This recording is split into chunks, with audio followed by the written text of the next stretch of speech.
Հայոց եկեղեցին կանոնադրություն չունի անհարկի պնդումը ճշմարտության և իրականության հետ որևէ աղերս չունի։ Այս մասին հայտարարություն է տարածել Մայրաթորը արձագանքելով մամուլում ու տարբեր անձանց կողմից շրջանառվող այս պնդմանը։ Մայրաթորից հիշեցրել են, որ դեռևս Վազգեն առաջին ամենայն Հայոց կաթողիկոսի գալականության օրոք եկեղեցին ձեռնամուխ է եղել Հայ առաքելական Սուրբ եկեղեցու սահմանադրության ստեղծմանը, որի աշխատանքները շարունակվել են Գարեգին առաջին վեհափարի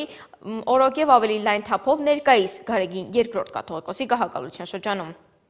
2009 և 2014 թվականներին Մայրաթոր Սուրբ Էջմիածնում գումարված ժողովների ընթացքում հաստատվել են ազգային եկեղեցական ժողովի, եկեղեցական ներկայացուցչական ժողովի, Գերագույն հոգևոր խորհրդի կանոնադրությունները, ինչպես նաև թեմական, ծխական կանոնադրությունների ուղենիշները։ Հաստատված և պատրաստի այս կանոնադրությունները գործածելի են մեր եկեղեցում, որոնց շրջանակում վերջնական վավերացումը պետք է կատարվի նաև ազգային եկեղեցական ժողովի կողմից, այս մասին ասված է Մայրաթորի տարածած հաղորդագրությունում։